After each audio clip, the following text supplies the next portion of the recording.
Hey yo, what's up mga kurikong? Kauwi lang galing trabaho.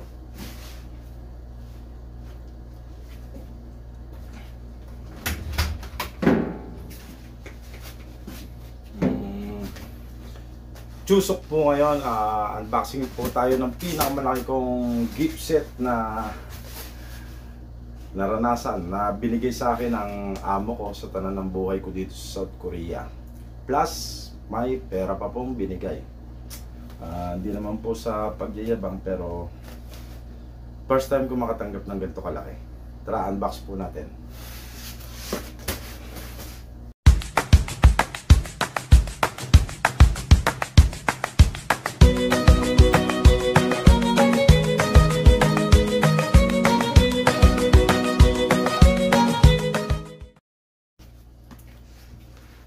Hey yo, what's up mga kurikong? First time ko pong mag-unbox ng gift set yung ganito pong kalaki. Sa tanan ng buhay ko ngayon lang po ako naka-receive ng ganito kalaking gift set. Laki po niya, no? Grabe ang laki. Nabigyan din po kami ng pera. Kaya lang dahil mahina yung company, walang pasok lagi ng linggo. 200,000 won or nasa 8,000 pesos po ang natanggap kong bonus. Yung iba po umaabot ng 1 million Korean won or 42 to 43,000 pesos. Isang bonusan lang po yun. Sa naranasan ko, almost 6 times sa isang taon. Yung pinakamaganda kong company na napuntahan dati, 2010. Yung company na yon, ang bonus namin doon is nasa 30,000 pesos, nasa 700 Korean won po ang bonus namin doon. Kumbaga basic pay pa noon nasa 800-900,000 won. 80% to 90% ang binibigay na pera ng amo ko noon dati. Pero wala nang gift set. Ito po, wala nang paligoy-ligoy pa. May siniswerte, may minamala sa company, merong binibigyan, merong wala. Ang pasalamat natin, nandito tayo sa South Korea. Yun na lang po. Hindi sa nang-iinggit, hindi sa ano. Gusto ko lang po ipakita sa inyo, i-share kung ano yun ang tatanggap namin tuwing Chuseok dito or Harvest Festival sa South Korea. Tama nga hinala ko. Naka-styro. Laking bag nito. Unbox lang natin.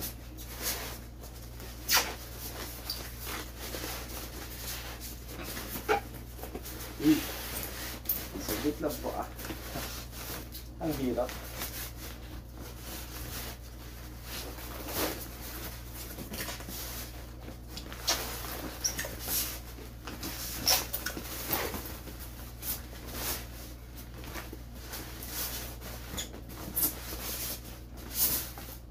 Ano kaya to? Isda. Tira. Ganda ng bag niya, Pwede pakimpake sa Pilipinas. Pamalengke. Hanap lang tayo ng kutsilyo. Yan.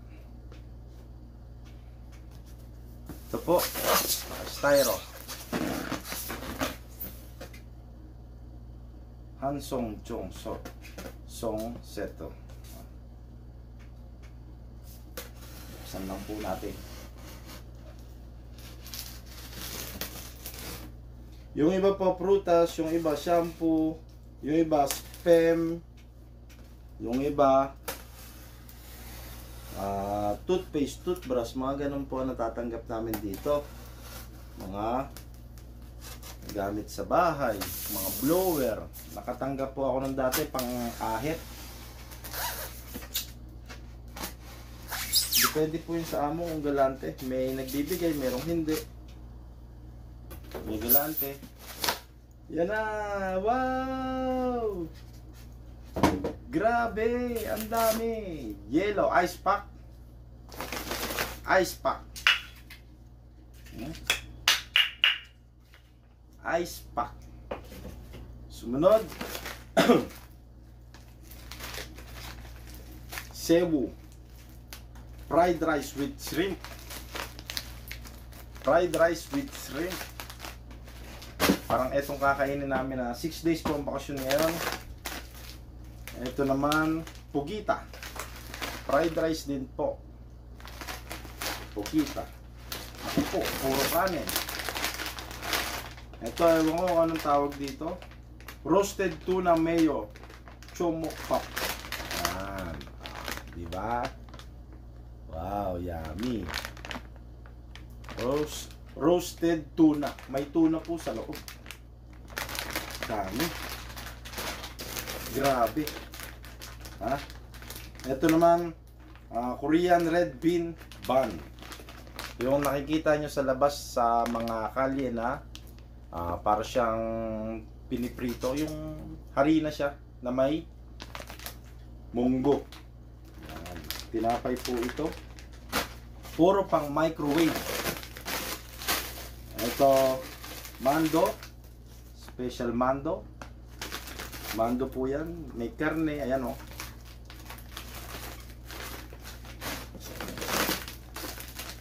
Mando na naman.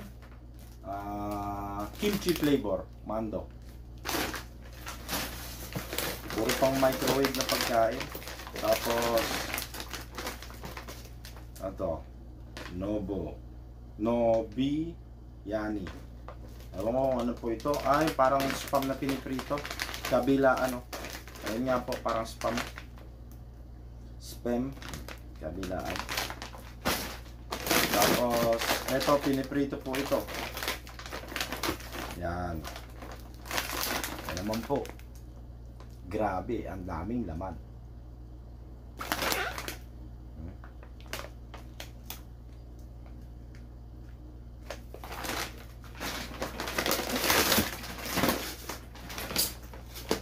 Puro pang prito. Tapos ito, Korean chopstick with pollock roe. Steak. Puro pang prito yung binigay. Yummy. Tapos, ito naman po. Ito yung kim na may kanin, na may pansit. Yan. Ang dami. Puno ang rep ko nito. Dalawa po nito ulit. Wow, ang dami. Swerte. Wala na po. Ilan lahat to? 1 2 3. Ito masarap, baka 3 4. Pero dalawang balot po ito. Yan o. 5. Mando na kimchi. 6 7 8. Ito masarap, tinapay ko na may munggo sa loob. 8. 2 4 6 8. Siyam na. At 11, dalawang kanin. Dami. More or less, mga estimated ko nito nasa 70,000 won. Kasi mahal itong mga isang balot na to. Tingin ko ganun ang presyuhan nito. 70,000 Korean won ang halaga ng mga na ibigay na bonus ni gift set ni Amo. Ganyang kadami. Minsan swertehan lang po. Ipagpasalamat na lang po natin, nandito tayo sa South Korea. Kung hindi tayo binigyan, anong gagawin natin? Kung wala, kung meron, salamat. Yung pag-select pa lang sa atin, pagpunta dito sa South Korea, ang laki na pong tulong nun. Para makarating tayo dito sa South Korea. Dami. Tulo pa. Yo, salamat po sa panonood. Yan lang po. Sa misis ko, ikaw lang, wala nang iba. Mahal na mahal kita. Sa mga anak ko, mag-aral na mabuti para buhay bumuti. sa magulang ko, Pa, kung nasaan ka man ngayon, mahal na mahal kita, lahat ng bilin mo hindi ko kakalimutan. Alagaan namin si Mama gaya ng hiling mo. Salamat po sa lahat ng itinuro mo sa aming kabutihan ng aking kapatid. Maraming salamat po, Pa, kung nasaan ka man. Mahal na mahal ka namin. Sa mga biyanan ko, night time, maraming salamat po sa pag-intindi ng pamilya ko. Gabayan po kayo ni Lord at habaan pa ang buhay ninyo. Maraming salamat po.